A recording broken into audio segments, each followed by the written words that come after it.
رحیم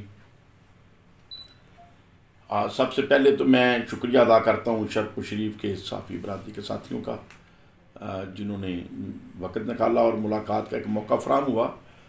اور دیکھیے 14 اگست کو موجودہ جو قومی اسمبلی ہے اور تمام دیگر اسمبلیاں ہیں ان کا وقت ختم ہو رہا ہے۔ ایک تو میں امید رکھتا ہوں کہ حکومت وقت جو ہے جہاں پہلے انہوں نے عمران خان صاحب کے بعد بے انتہا ایسی حرکات کی غیر قانونی غیر آئینی جن کی نہ اخلاقیات اجازت دیتی ہیں نہ ہمارا قانون اور آئین اجازت دیتا ہے، لیکن کم از کم اب قانون اور آئین کے عین مطابق 14 اگست کو یہ اسمبلیاں ڈیزالو کر کے کیئر ٹیکر گورنمنٹ اتفاق رائے سے لے کے آئیں۔ جس طریقے سے عمران خان صاحب نے آئی ایم ایف کے پیکج کے لیے ایک پوزیٹیو جسچر دیا ہے، حکومت وقت کو بھی پوزیٹیو جسچر دیتے ہوئے کیئر ٹیکر سیٹ اپ جو ہے وہ تحریک انصاف کے مشورے سے دینا چاہیے۔ اور عدالت عظمیٰ سے میری یہ ضرور درخواست ہے کہ صوبائی انتخابات کرانے میں جنہوں نے لہت و لال سے کام لیا، مختلف ہیلے بہانوں سے جو حکومت وقت نے اس کو ٹرخایا، اس کی قانون اور آئین کے مطابق ضرور پنشمنٹ ملنی چاہیے اور اس کی نشاندہی ہونی چاہیے کہ کون کون اس میں ملوث ہے اور کون کون اس کا ذمہ دار ہے۔ اگر اس کو اگنور کیا جائے گا تو پھر ہم قانون اور آئین کو تماشا بنا رہے ہیں، نہ احترام قانون کا رہے گا نہ احترام آئین کا رہے گا۔ اور اگر ہمارے نوجوانوں کے اندر یہ چیز سرایت کر گئی کہ یہاں کوئی پوچھنے والا نہیں ہے تو پھر اللہ معاف کرے، پھر وطن عزیز پاکستان کے حالات جو ہیں وہ مزید پریشانی کی طرف جائیں گے، بہتری کے آثار کم ہو جائیں گے۔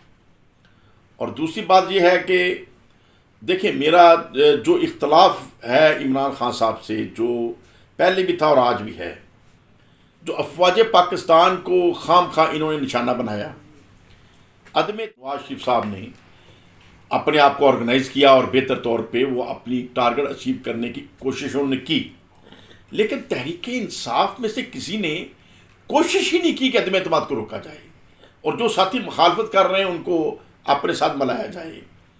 جب کسی کو منایا ہی نہیں، جب کسی کو ساتھ ہی نہیں لے کر گئے، جو کہ بہت بڑی بلنڈر ہے عمران خان صاحب کا، تو پھر عدم اعتماد کامیاب ہو گئی۔ اور پھر اس کے بعد سائفر پہ ڈال دینا، یہ امریکہ نے کرا دیا، یہ پاک افواج نے کرا دیا، اور یہ نیوٹرل ہیں، یہ نیوٹرل جانور ہوتے ہیں، یہ اس طرح کی باتیں کر کے جو قوم کے اندر اور پبلک کے اندر اور پاک افواج کے مزاج میں فاصلہ جو ڈالا گیا، میں سمجھتا ہوں یہ عمران خان کا بہت بڑا جرم ہے۔ جہاں مجھے عمران خان سے ان کی خوبیوں کی وجہ سے محبت ہے، ان کی اس خامی کی وجہ سے مجھے سخت تشویش ہے اور سخت صدمہ ہے، اور میں سمجھتا ہوں کہ اس چیز کی سزا عمران خان صاحب کو خود اپنی تجویز کرنی چاہیے اور ہر سود اس کی سزا لینی چاہیے کہ کیوں انہوں نے ایک ایسا غلط بیانیہ گھڑا جبکہ پاک فوج کا اس میں کسی قسم کا نہ رول تھا نہ قصور تھا۔ اب جو کچھ ہو رہا ہے ہماری بے شمار بہنوں کے ساتھ، بھائیوں کے ساتھ جو زیادتیاں ہو رہی ہیں، عدالتوں کی ضمانتیں لینے کے باوجود انہیں گرفتار کیا جا رہا ہے، تو حکومت آف دا ڈیز کی رسپانسبل ہے۔ یہ پوچھے آج وزیر داخلہ سے، آج وزیر اعظم سے کہ ایسا کیوں ہو رہا ہے۔ ابھی اس جرم کو یہ شروع سے ایک رواج چلا آ رہا ہے جس کا مجھے ہمیشہ تشویش رہتی ہے۔ بنگلہ دیش جبکہ مجیب الرحمان صاحب اکثریت لے گئے تھے، 160 کے قریب ان کی نشستیں تھیں قومی اسمبلی کی 300 میں سے، جب 300 میں سے 160 نشستیں ایک بندہ لے جاتا ہے، اور 160 سے شاید زیادہ تھی ایک آدھ، اور بٹو صاحب کی 81 تھی صرف، تو 81 والا کہے کہ میری مرضی سے حکومت چلائیں، 160 والی کی مرضی نہ مانی جائے، تو یحییٰ صاحب کا مجھے کو بتا دیں ان کا کیا سیاسی ایجنڈا تھا؟ کچھ بھی نہیں۔ یحییٰ کے الیکشن تو آج بھی کہا جاتا ہے کہ سب سے اچھے الیکشن تھے، اور پھر قومی اسمبلی کی ڈیٹ بھی یحییٰ صاحب نے دی تھی۔ بیڈ اٹینشن تھی تو بٹو کی بیڈ اٹینشن تھی، بے شرمی تھی تو بٹو کی بے شرمی تھی، جس نے اپنے لالچ کی وجہ سے، اپنی غرض کی وجہ سے، اپنے ایک محدود مینڈیٹ کی وجہ سے اکثریت مینڈیٹ کو روندنے کی کوشش کی، اور جس کی وجہ سے پاکستان 2 لخت ہو گیا۔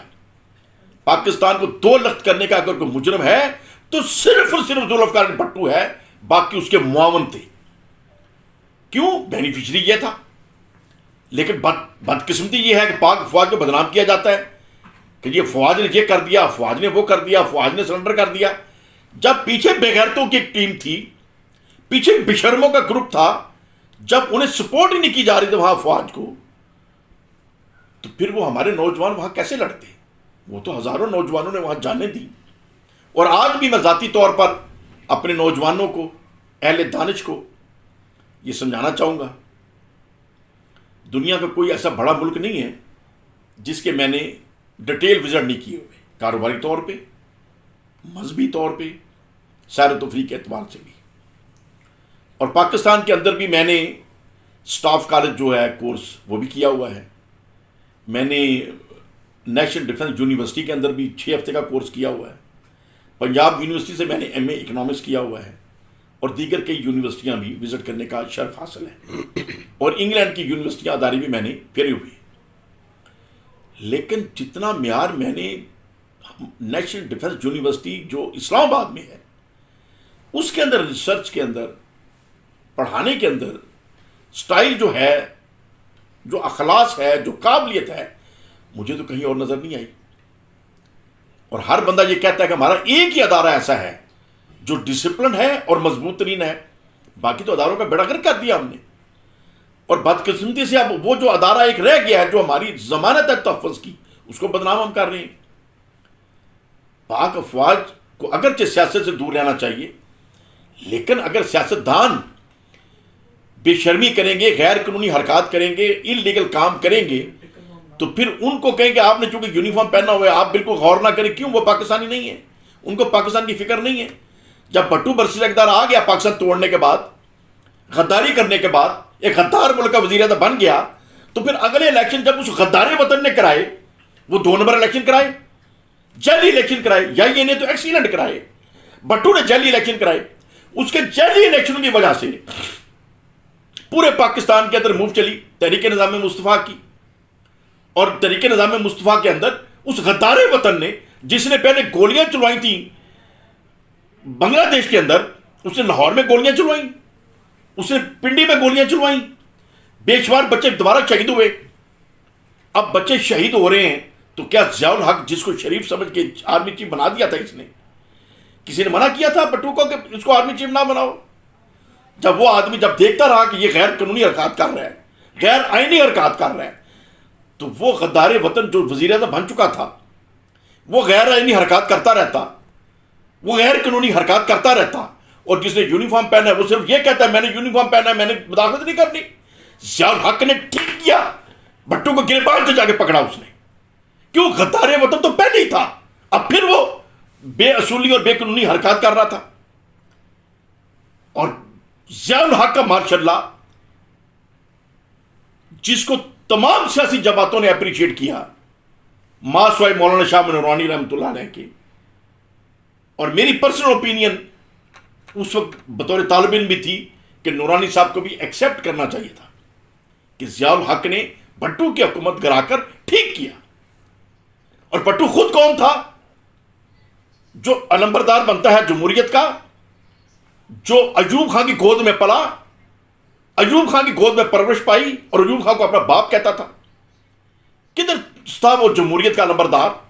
وہ جمہوریت کا نمبردار اس لیے تھا کہ وہ وزیر اعظم بنے تو وہ جمہوریت کا نمبردار ہے، وگرنہ تو وہ تو خود فوج کی پیداوار تھا. اور ضیاء الحق جب شہید ہوتے ہیں تو اس کے بعد پھر الیکشن فوج نے کہاں دوبارہ مداخلت کی؟ مجھے کو بتا دے. انتخابات جینون ہوئے، محترمہ بے نظیر صاحبہ دوبارہ برسر اقتدار آ گئیں، نواز شریف صاحب چیف منسٹر بن گئے، اور پھر ہم نے دیکھا کہ مرکز کی اور صوبوں کی بن نہیں رہی، ایک دوسرے کے ساتھ کھینچا تانیاں کر رہے ہیں، ایک دوسرے کے خلاف ہرجہ سرائیاں ہو رہی ہیں، ملک کا نظام زبردست کیا جا رہا ہے. کبھی صدر پاکستان کے خلاف پلاننگیں ہو رہی ہیں، اور لغاری صاحب کے خلاف موومنٹیں چلی، اسحاق ڈار کے خلاف موومنٹ چلی، اور کئی آرمی چیف جب نواز شریف وزیر اعظم بنے ان کی باری آتی رہی تو آرمی چیف کو بھی انہوں نے بدلا، صرف اس وجہ سے کہ آرمی چیف نے یہ کہہ دیا کہ نیشنل سیکورٹی کونسل کے اندر ملٹری کے بھی نمائندگی ہونی چاہیے. انہوں نے کہا تمہاری اتنی ضرورت کہ یہ بات کہو؟ تو کہاں ملٹری آپ کو ٹربل دیتی رہی، کہاں ملٹری نے آپ کو پریشان کیا؟ غیر قانونی حرکات تو آپ کرتے رہے. یہ قانون میں تھا کہ آپ اربوں روپیہ لوٹ کے تو انگلینڈ جا کے بنا لیں گے. یہ قانون میں تھا کہ سارے مال آپ خرید لیں گے. یہ قانون میں تھا کہ جب انگلینڈ کے فلیٹ آپ خریدیں گے. جب آپ غیر قانونی حرکات کرتے ہیں, آپ غیر قانونی لوٹ کھسوٹ کرتے ہیں, تو پھر دوبارہ ایک فوجی ڈکٹیٹر نے دیکھا کہ یہ غیر قانونی حرکات کر رہا ہے, تو پرویز مشرف نے گریبان سے پکڑ لیا آ کے. اگرچہ وہ چیز مجھے اس وقت ٹھیک نہیں لگ رہی تھی, لیکن جب میں آج رجوع کرتا ہوں, آج جب میں ریویو کرتا ہوں, تو میں سمجھتا ہوں کہ پرویز مشرف نے جو کیا ٹھیک کیا, بالکل ٹھیک کیا. کیوں؟ نواز شریف کیا غیر قانونی حرکات نہیں کر رہا تھا؟ ایک الیکٹڈ کو غیر قانونی حرکات کرے تو نو پرابلم, غیر آئینی حرکات کرے تو نو پرابلم. لیکن ایک فوجی آدمی جو جان دینے کے لیے تیار ہوتا ہے, جو بھرتی اپنی جان دینے کے لیے ہوتا ہے اس وطن کے لیے, وہ جب دیکھتا ہے کہ میرا وطن غیر محفوظ ہے, میرا وطن ایک جو ووٹ لے کے آیا وہ دوبارہ ڈکٹیٹر بن گیا ہے اور ملک کو غلط سمت پہ لے جا رہا ہے, تو جب اس کا خون جوش مارتا ہے اور وہ اپنی جرت کے ساتھ اس کے راستے میں رکاوٹ بنتا ہے, تو پھر یہ کہتے ہیں فوجی مداخلت ہو گئی.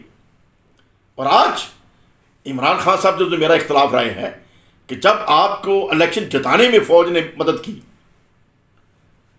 وہ سمجھ رہے تھے نواز شریف زرداری ان کا ایٹیچیوڈ پاکستان کے نیشنل انٹرسٹ میں نہیں ہے اور مقابلے میں کوئی اور بندہ بھی نہیں ہے. لیکن ایز اے پاکستانی جب اداروں نے دیکھا کہ ہمیں انہیں سپورٹ کرنا چاہیے, شریف آدمی ہے, اچھی بات کرتا ہے, انصاف کی بات کرتا ہے, تو خان صاحب جب انہوں نے آپ کی مدد کی, جب انہوں نے آپ کی سپورٹ کی آپ کو الیکشن میں, تو اس وقت وہ آئینی تھا. اور آج اگر وہ نیوٹرل رہے تو یہ غیر آئینی ہے. آپ نے نیوٹرل کو گالی بنا دیا, گلی گلی بدنام کرنا شروع کر دیا. تو بہرحال یہ جو کچھ ہوا غلط ہوا. اور آج جو ہماری ماؤں بہنوں کے ساتھ اور نوجوانوں کے ساتھ جو زیادتیاں ہو رہی ہیں, اور پرویز علیہ صاحب کے ساتھ جو ہو رہا ہے, باقی لوگوں کے ساتھ جو ہو رہا ہے, یہ بھی اچھا نہیں ہو رہا. ہمیں وطن کا سوچنا ہے, اس کے لیے غور و فکر کرنا ہے, مل بیٹھ کے سوچنا ہے کہ اس کا حل کیا ہے. اور اس کا حل ٹرو اینڈ فیئر غیر جانبدارانہ انتخابات کے اندر ہے. اور کسی پارٹی کے لیے بندش کا نہیں سوچنا چاہیے, کسی پارٹی کو فکس کرنے کا نہیں سوچنا چاہیے. پبلک کو ایک اوپینین آنے دیں, اور پبلک کے اوپینین کے بعد جو بھی گورنمنٹ بنے وہ باوقار طریقے سے اپنی حکومت بنائے. لیکن یہ نہیں ہے کہ جو بھی حکومت میں آ جائے وہ پھر خود عوامی ڈکٹیٹر بن جائے, وہ بھی پابند ہو. عمران خان صاحب نے کیوں ناکام ہونے کے بعد جب عدم اعتماد ہو گئی, ساری پارٹی کہہ رہی تھی کہ اب اسمبلی سے استعفے نہ دیں, کیوں استعفے دیے؟ کیا آپ ڈکٹیٹر ہیں اکیلے؟ کیا تحریک انصاف کیا مالک ہیں؟ تحریک انصاف سب کی ہے, جو بھی اس کے اندر تھے. آج تو میں تحریک انصاف میں نہیں ہوں, لیکن جو بھی اس کے اندر تھے وہ اس کا حصہ تھے. تو کیوں آپ نے اسمبلی سے استعفے دیے؟ بالکل نہیں دینے, میرا بالکل ڈفرنس آف اوپینین تھا. اور پھر پنجاب گورنمنٹ تو جو آپ نے توڑ دی, ٹھیک توڑی. کیوں؟ یہاں بزدار صاحب سٹیبل نہیں ہو رہے تھے, کچھ ایکسٹرا ووٹ لے کر حکومت بنانی پڑی, اور پرویز علیہ صاحب بھی ساتھ پوری طرح نہیں دے رہے تھے. تو یہ مجبوری تھی کہ جب گورنمنٹ اوپر نیچے ہو رہی تھی تو آپ نے حکومت توڑنے کا فیصلہ کیا. اسی لیے قانون کے اندر اور آئین کے اندر رکھا ہے کہ حکومت جب چاہے حکومت توڑ سکتی ہے. لیکن خیبر پختونخوا کی حکومت کیوں توڑ دی؟ ان کا کیا قصور تھا؟ وہاں تو پوری اسٹیبلٹی کے ساتھ طاقت تھی تحریک انصاف کی, 2 سے زیادہ اکثریت ان کے پاس تھی. کیوں توڑ دی چوک کے اندر؟ تو اگر میں اس کو ٹرو انالیسس کروں تو عمران خان صاحب کا اسمبلی سے استعفے دینا اور اسمبلیاں توڑنا بالکل ایک غیر ضروری چیز تھی, ایک بے سمجھی کے فیصلے تھے. لیکن اگر ایک بے سمجھی کا فیصلہ کر لیا اور اس کے بعد الیکشن کو نہ کرانا, یہ غیر قانونی اور غیر آئینی اقدامات ہیں. لیکن میں یہ چاہوں گا کہ عدالت عظمیٰ ان چیزوں کا نوٹس لے, اس میں خاموشی سے کام نہ لے. جو بھی اس چیز کے عمران خان صاحب کو اس چیز کی سزا دیں جو سچ مچ ان کی بنتی ہے, اور موجودہ حکومت کو وہ سزا دیں جو سچ مچ ان کی بنتی ہے. کسی جگہ پہ اوپر ایسے حالات نہیں ہونے چاہیے کہ کسی کی طرفداری کی جائے یا کسی کے ساتھ زیادتی کا ماحول کیا جائے. یہ وطن ہم سب کا ہے, ہم سب نے اس وطن کو آگے لے کے جانا ہے, اور آگے تبھی جائے گا جب ہم اخلاقیات کے ساتھ, اصول اور منشور کے ساتھ ہم وطن کو آگے لے کر جائیں گے. اور میرا جو ایکسپیرینس ہے بطور MNA بھی کام کرنے کا موقع رہا, اور اللہ کا شکر ہے میرا دل مطمئن ہے. آسن طریقے سے نمائندگی کی اپنے عوام کے, اپنے علاقے کے لوگوں نے جس طریقے سے ذمہ داری ڈالی. بطور ضلع ناظم جو خدمت موقع کا سر انجام دینے کا موقع ملا, کوئی پنجاب کا ضلع ناظم مجھے کمپیٹ نہیں کر سکتا. اگر کوئی کر سکتا ہے تو میرے سامنے آ کے بیٹھ جائے. اللہ کا شکر ہے کہ میرا پورے پنجاب میں ہائیسٹ اسکور رہا. اور بطور ممبر صوبائی اسمبلی بھی الحمدللہ میں نے اپنے ضمیر کے مطابق اور اپنی سوچ کے مطابق بہتر کارکردگی اختیار کرنے کی کوشش کی. اور چیف منسٹر پنجاب کو اور پرائم منسٹر پاکستان کو گاہے بگاہے مشاورت, درست مشاورت دیتا رہا, بے جھک ہو کے دیتا رہا. اور اگرچہ انہوں نے مانی یا نہیں مانی, لیکن میں نے مشورے جو دیے, اگر میرے مشوروں پہ عمل کر دیا جاتا تو تحریک انصاف کی حکومت جو تھی وہ کبھی ڈی ویلیو نہ ہوتی اور نہ گرتی. لیکن اب آگے میری جو سوچ ہے, اگرچہ ابھی تک کسی جماعت کے ساتھ جانے کا کوئی فیصلہ ہم نے نہیں کیا, اپنے علاقے کے دوستوں سے مشورے سے فیصلہ کریں گے, دیکھیں گے کیا کرنا ہے. لیکن ایک چیز جو میں سوچتا ہوں جو ہر صورت حکومت کو کرنی چاہیے, اور جو میں نے ضلع ناظم کے طور پہ ضلع کی حد تک کی, اللہ کے فضل و کرم سے پروو کیا. حالانکہ اس وقت چیف منسٹر پرویز الہی صاحب تھے, اور پرویز الہی صاحب میرے ساتھ کوئی کمفرٹیبل چیف منسٹر نہیں تھے. اس کے باوجود میں نے سمپل ضلع ناظم کی حیثیت سے ریکارڈ قائم کیا کہ شیو پورے میں کسی ہسپتال کے اندر ادویات کی عدم فراہمی سوال نہیں پیدا ہوتا. میرے ٹینیور میں تمام ہسپتال جتنے بھی BHU تھے, THQ تھے, اور ڈسٹرکٹ ہیڈ کوارٹر ہسپتال کے اندر ڈاکٹروں کی مزید بھرتیاں ہم نے کی, نرسوں کی ہم نے بھرتیاں کی, ٹیچرز کی ہم نے اسکولوں کے اندر 2000 کی مزید بھرتیاں کی, پولیس نفری ہم نے کام دیکھی, ہم نے 1300 کی پولیس مزید بھرتی کی. اور یہ وہ کام کیے جو باقی پنجاب سے ہٹ کر ہم نے کیے. ہم نے کرائم ریشو ہم نہیں لے کے آئے. ہم ہیلتھ کی سروسز میں پورے پنجاب میں نمبر 1 آئے. ایجوکیشن میں ہم پورے پنجاب میں ٹاپ کی لسٹ کے اندر چلے گئے. فائنانس اینڈ پلاننگ میں ہمارا نمبر 1 گنا کے چیف سیکرٹری نے اپریسیشن لیٹر بھیجے, اور تمام پنجاب کو انہوں نے ہمارے بجٹ جو سرکولیٹ کیے کہ شیو پور سے طریقہ سیکھو, بجٹ بنانے کا اگر طریقہ نہیں آتا. تو لہٰذا میں نہیں سمجھتا کہ اگر میرے جیسا بندہ جو پہلی دفعہ ضلع ناظم بنا تو 2 سالوں کے اندر اندر ہم نے ہیلتھ کو, ایجوکیشن کو, فائنانس اینڈ پلاننگ کو ہم ٹاپ پہ لے گئے, ایگریکلچر کو ہم ٹاپ پہ لے گئے, اور فوڈ سیکورٹی کے اوپر بھی ہم نے کام کیا اس وقت DCO اور ڈسٹرکٹ فوڈ افسر کے ساتھ مل کر, کہ ایسا فارمولہ بنے کہ وطن عزیز پاکستان کے اندر بھوکا کوئی نہ سوئے, غریب ہو یا امیر ہو. اور ہم نے وہ فارمولہ بنایا. اس وقت میں نے جا کے فریال طالپور صاحبہ کو جا کے دیا جب زرداری صاحب صدر بن چکے تھے. میں نے کہا جی یہ فارمولہ ہے, میں اس کا انشورنس دیتا ہوں, 1 روپیہ گورنمنٹ کا خرچ نہیں آئے گا, اور کوئی بندہ بھوکا بھی نہیں سوئے گا, اور صرف 2 ماہ کے اندر اندر یہ نافذ العمل ہو سکتا ہے. بڑا خوش ہوئی. فریال طالپور صاحب اگر میری بات سنی ہے تصدیق کریں گی, کہیں گے ہاں بڑی اچھی آپ نے لکھا ہے, میں بھائی سے بات کروں گی. مجھے بڑی خوشی ہوئی کہ چلو زرداری صاحب, میں تو ضلع ناظم تھا اس وقت, اگر زرداری صاحب کی توجہ آ جائے تو اس پہ عمل کر لیں. عمل تو نہیں کیا, غور بھی نہیں کیا, دوبارہ مجھے کوئی میسج بھی نہیں آیا. لیکن آج جو بھی نیکسٹ حکومت آئے گی, میں یہ بے لوس یہ خدمات سر انجام دینے کو تیار ہوں. اس بات کی ہم انشورنس دے سکتے ہیں بغیر گورنمنٹ آف پاکستان کا 1 روپیہ خرچ کیے, کہ کوئی بندہ خیبر سے پشاور تک اگر میرے فارمولے پہ عمل کر لے, کوئی بھوکا سو جائے تو میں ذمہ دار. فارمولہ میرا لگے گا, اخلاص کے ساتھ امپلیمنٹ کرنا پڑے گا, کھابے کھانے والے منفی کرنے پڑیں گے. کوئی بیمار ہو جائے, کسی کا باپ, کسی کا بیٹا, یار وہ دوائی کی وجہ سے تڑپتا رہ جائے. اس حکمران, جب کوئی ماں اپنے آپ کو خودکشی کرتی ہے, باپ خودکشی کرتا ہے, کئی خبریں آئیں کہ بچوں سمیت ماں نے چھلانگ لگا دی کہ میں بچوں کو کھلا نہیں سکتی, ان کی بھوک دیکھی نہیں جاتی, وہ بیچاری خودکشی کر جاتی ہے. تو جب کسی حکمران کی متحدی میں ایک ماں اپنے بچوں کی بھوک کی وجہ سے خودکشی کرے, تو میں سمجھتا ہوں اس حکمران کو اپنے آپ کو گولی اسی وقت مار لینی چاہیے کہ میں اس قابل نہیں ہوں کہ میں حکومت کروں. کیا آپ کی حکومت ہے کہ بندہ بھوک کی وجہ سے فوت ہو جائے, ایک بندہ علاج کی وجہ سے فوت ہو جائے؟ آپ اپنے علاج کے لیے تو بہانے گڑیں, اور نواز شریف فراڈ کر کے انگلینڈ جا کے بیٹھے ہوئے ہیں. ایک جھولا اور جیلی اور جھوٹا جیلی اسٹامپ دینے والا وزیر اعظم ہے, اور فراڈ کر کے جانے والا ہمارا ہی ہوا ہے. یہ ہمارا معیار ہے. جب ہمارے معیار یہ ہیں, جو سب سے بڑا فراڈیا ہمارا سب سے بڑا گروہ, جو غدار وطن, بھٹو آج بھی زندہ ہے، آج بھی زندہ ہے۔ میں آج ایک تصویر شیئر کر رہا تھا 1937 کی جدے کی جھونپڑیاں ہیں، اور کراچی 1937 میں بھی بہترین بلڈنگیں ہیں۔ تو وہ لکھنے والے نے لکھا تھا کہ فرق کیا ہوا کہ 1937 کے بعد جدہ کے اندر سے تیل نکل آیا اور وہ لہر پیر ہو گیا، اور 1937 کے بعد کراچی کے اندر سے بھٹو نکل آیا اور اس کا بیڑا غرق ہو گیا۔ ادھر سے تیل نکلا، وہ لہر پیر ہو گیا جو جھونپڑیاں تھیں، اور ادھر سے بھٹو نکل آیا تو بیڑا غرق ہو گیا جو بہترین بلڈنگیں تھیں۔ تو بہرحال میں اپنی قوم کو یہ کہنا چاہوں گا، خدا کے لیے بھٹو کا نام لینا چھوڑ دیں اور نواز شریف کا نام لینا چھوڑ دیں، اور عمران خان کو عقل اللہ دے دے یا اپنی سمجھ حاصل کرے، اور پاک افواج کا ہمیشہ احترام کریں۔ کیوں؟ اگر افواج ہے تو ہمارا وطن ہے۔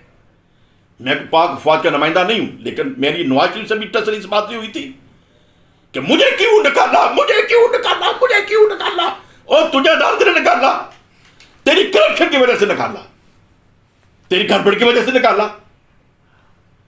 آج عمران خان صاحب بھی نعرے لگاتے آ گئے ہیں، نیوٹرل یہ ہوتے ہیں، نیوٹرل وہ ہوتے ہیں۔ اس وقت نہیں پتا تھا جب آپ کو ووٹ ڈلا رہے تھے۔